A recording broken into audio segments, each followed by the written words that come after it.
السلام علیکم ورحمۃ اللہ وبرکاتہ۔ وعلیکم السلام شیخ، ورحمۃ اللہ ہمارے وبرکاتہ۔ انڈیا میں آپ کی گزشتہ انڈیا میں دنوں پہلے امام مسجد النبوی صلی اللہ علیہ وآلہ وسلم شیخ عبداللہ بن عبد الرحمن البیجان تشریف لائے تھے حفظہ اللہ تعالی۔ انہوں نے نماز عشاء کی نماز قصر نہیں کی، انہوں نے مکمل 4 رکعت نماز پڑھائی۔ اس بنا پر ہمارے گاؤں کے لوگ جو کچھ لوگ گئے تھے، واپس آنے کے بعد یہیں پر انہوں نے 4 رکعت نماز پڑھی عشاء کی، اور انہوں نے بیان خطبہ جمعہ میں بیان بھی کیا کہ ان کے پیچھے نماز 2 رکعت ہوگی، 2 رکعت نہیں ہوگی۔ اس تعلق سے آپ یا اللہ کیا کہنا چاہیں گے؟ ہمارے کہنے کا مطلب قرآن اور احادیث کے بیان میں۔ نحمدہ ونصلی علی رسولہ الکریم، اما بعد۔ آپ دیکھ رہے ہیں نور ٹی وی جدہ اور میں ہوں آپ کا دوست، آپ کا ہوسٹ محمد عاقل۔ دوستو، بھائیوں اور بہنوں، 35ویں اہل حدیث کانفرنس ہوئی تھی دہلی میں 9 اور 10 نومبر 2024 کو۔ یہ ناچیز بھی اس تقریب میں مجھے بھی موقع ملا، اور یہ میرے لیے سعادت کی بات ہے۔ میں یہاں مرکزی جمعیت کے امیر محترم کی خدمت میں مبارکباد بھی پیش کرنا چاہتا ہوں اس کامیاب ترین کانفرنس کے انعقاد پر، جہاں انہوں نے صرف ہندوستان ہی سے نہیں بلکہ سعودی عرب اور دیگر ممالک سے بھی مہمانوں کو مدعو کیا، اور اللہ رب العالمین ان کی اس کاوش کو شرف قبولیت بخشے اور اہل حدیثوں کو الفت اور محبت کے ایک دوسرے کی قدر کرنے کی توفیق سے نوازے، آمین یا رب العالمین۔ وہاں آپ نے دیکھا کہ جو مسجد نبوی کے امام تشریف لائے ہوئے تھے، انہوں نے 10 تاریخ کو عشاء کی نماز 4 رکعت پڑھائی۔ ہوا کیا تھا، اس سٹیج پر میں بھی موجود تھا، اور بر صغیر ہی سے نہیں بلکہ 400 سے زیادہ علماء اور مشائخ اس اسٹیج پر موجود تھے، جہاں پر شیخ امام محترم نے نماز عشاء مکمل طور پر ادا کری۔ جب شیخ صاحب نے عشاء کی نماز کا اعلان کیا تو شیخ اصغر علی امام مہدی سلفی حفظہ اللہ نے فرمایا کہ امام محترم چونکہ مسافر ہیں، یہ سفر کی حالت میں ہیں، یہ 2 رکعت نماز پڑھیں گے، آپ 2 رکعت پوری کر لیجئے گا۔ ہوا یہ کہ جب امام مسجد نبوی نے اس اعلان کو سنا تو انہوں نے کہا کہ نہیں، یہ بھی جائز ہے کہ میں 4 رکعت پڑھوں، اور میں آج آپ لوگوں کی امامت 4 رکعت سے کروں گا۔ تو انہوں نے 4 رکعت پڑھی۔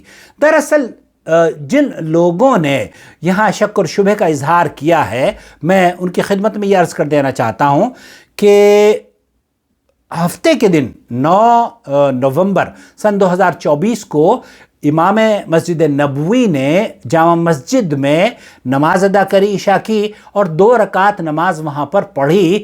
کیوں نماز 2 رکعت پڑھی؟ اس لیے کیونکہ حنفی مذہب میں اگر کوئی مسافر 4 رکعت پڑھ لیتا ہے اور اس کی اقتداء میں 4 رکعت لوگ پڑھ لیتے ہیں تو ان کی نمازیں باطل ہو جائیں گی اور انہیں اعادہ کرنا ہوگا۔ تو میرے خیال سے یہ اگر مولانا جو امام حرم تشریف لائے تھے مسجد نبوی سے، وہ جامع مسجد دہلی میں 4 رکعت نماز ادا کر دیتے تو پھر تو دیوبند تک کے بات پہنچ جاتی، اور سب لوگ اس روز مسجد میں جو جتنے لوگ تھے وہ سارے کے سارے اعادہ کرتے۔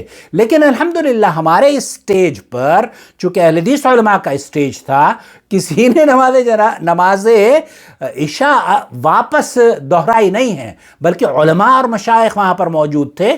عرب اور عجم کے علماء اور جو اساتذہ، جو محدثین، جو حدیثیں پڑھاتے ہیں اپنے اداروں میں اور بڑے بڑے مدارس میں، وہ سب وہاں پر موجود تھے۔ انہیں پتا ہے کہ اس کی حیثیت کیا ہے۔ دراصل ایک مسافر اگر پوری نماز پڑھ لیتا ہے، کیا اس کو اس بات کا اختیار ہے کہ وہ پوری نماز پڑھ سکے؟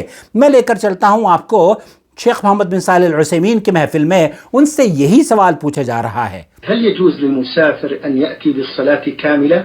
کیا مسافر اس بات کا روادار ہے یا حق اس کو اس بات کی اجازت ہے کہ وہ پوری نماز پڑھ سکتا ہے؟ أو يجب عليه أن يقصرها؟ اور کیا اس کے اوپر یہ واجب ہے کہ اسے 2 رکعت ہی پڑھنی ہے، 4 رکعت والی نمازیں؟ لم يقصر هذه الصلاة هل اور وہ اگر قصر نہیں کرتا تو اس کا کیا حکم ہے؟ عليه إثم؟ کیا اس کے يرى بعض أهل العلم رحمهم یرا بعض اہل العلم، یہ کہتے ہیں شیخ محمد بن صالح العثیمین کے بہت سے اہل علم کا ماننا یہ ہے أن قصر المسافر للصلاة الرباعية واجب. یہاں بہت سارے لوگوں کا کہنا یہ ہے کہ رباعیہ جو 4 رکعت والی نماز ہے وہ واجب ہے، اور اس نے اگر 4 رکعت وأنه إن أتمها بطل الصلاة. یہاں ان کا اہل حدیث علماء کا موقف یہ نہیں ہے. اہل حدیث علماء کا موقف اس سے بالکل مختلف ہے، جو کہ شیخ محمد بن صالح العثیمین رحمۃ اللہ علیہ فرما رہے ہیں. میرے علم میں نہیں ہے کہ کسی اہل حدیث نے اس پر تنقید کی ہو. بہرحال علماء میں اختلاف ضرور ہے، لیکن اگر کوئی اہل حدیث عالم یہ کہتا ہے فبہا. امام ابو حنیفہ رحمۃ اللہ علیہ کے مذہب میں اگر اس طرح کے حادثات ہو جائیں کہ ایک مسافر کی نماز پڑھا رہا ہے اور وہ 4 رکعت پڑھ لیتا ہے یا 4 رکعت پڑھا لیتا ہے تو دونوں کی نمازیں باطل ہو، نمازیں اعادہ کرنا پڑے گا.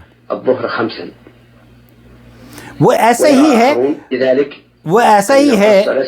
وہ ایسے ہی ہے جیسے کہ ایک آدمی 5 رکعت پڑھ لے اور اس کی نماز باطل ہو جاتی ہے.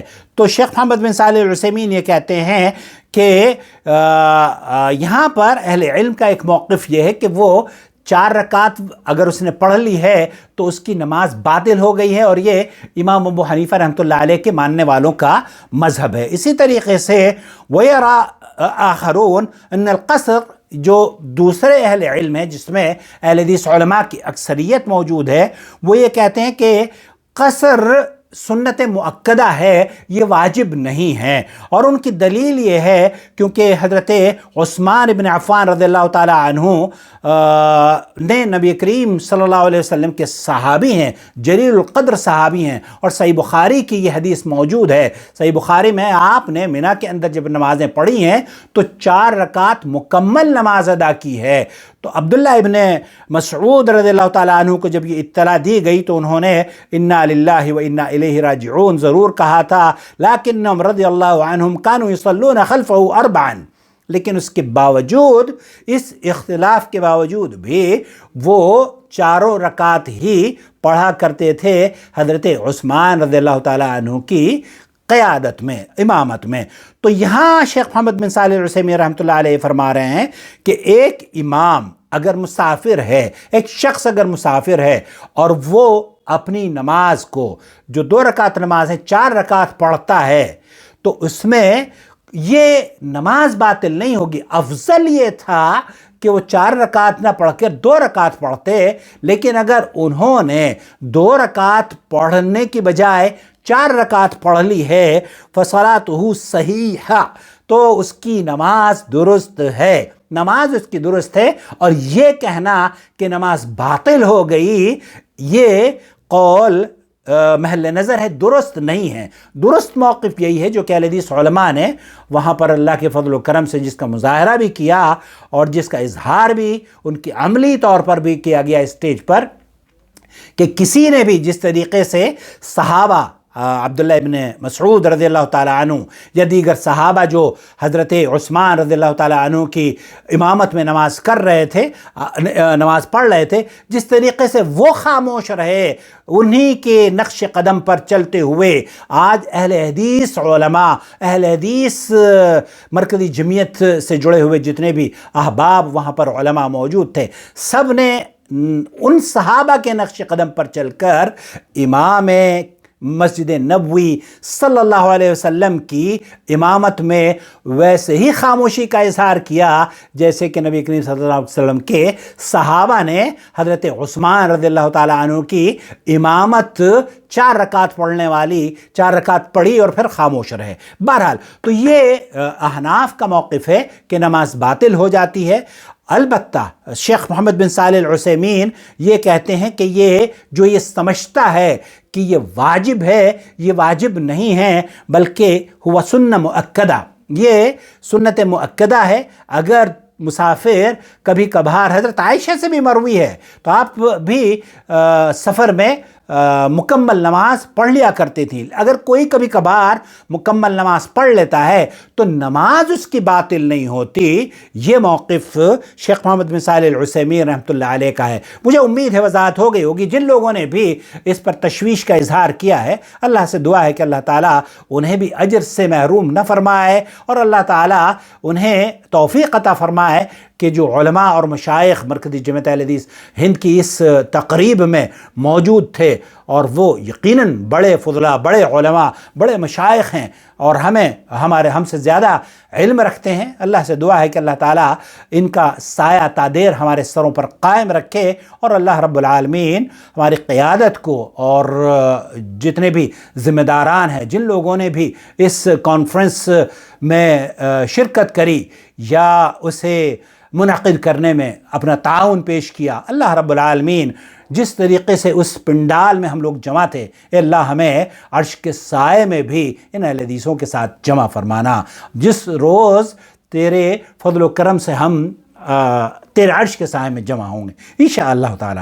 اپنا بہت خیال رکھیں. ایک بار پھر اخیر میں یہ عرض کر دینا چاہتا ہوں کہ ہر تنظیم کی جو کانفرنسز ہوتی ہیں نا، آپ گھروں میں بھی کوئی تقریب کرتے ہیں، شادی بیاہ، عقیقہ، تو وہ 100% ساری چیزیں اس میں صحیح نہیں ہوتی.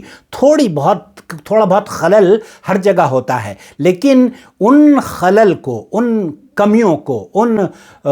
کمیوں سے تجربہ حاصل کر کے ہم مستقبل کے لیے شمع روشن کرتے ہیں. تو مجھے امید ہے کہ جو خمیاں اس کانفرنس میں ہوئی ہیں وہ مستقبل میں انشاءاللہ تعالی نہیں ہوں گی، اور ہم بہتر سے بہتر دین کی خدمت اور اہل حدیثیت کو پھیلانے میں، قرآن و سنت کو نشر کرنے میں ہم ایک دوسرے کا تعاون بھی کریں گے. تعاونوا علی البر والتقوی ولا تعاونوا علی الاثم والعدوان. یہ ناچیز بھی اس میں شریک تھا، اور میں، حالانکہ مجھے موقع نہیں ملا کہ میں آپ لوگوں سے گفتگو کرتا، لیکن میرے علماء اور مشائخ نے آپ کے سامنے اپنی باتیں رکھی ہیں. امن اور سلامتی کا ایمبیسڈر بنیے اور پوری دنیا میں اس پیغام کو نشر کیجئے جو مسجد نبوی کے امام نے آپ کو مرکزی جمعیت اہل حدیث ہند کے پلیٹ فارم 35ویں اہل حدیث کانفرنس میں پیش کیا تھا.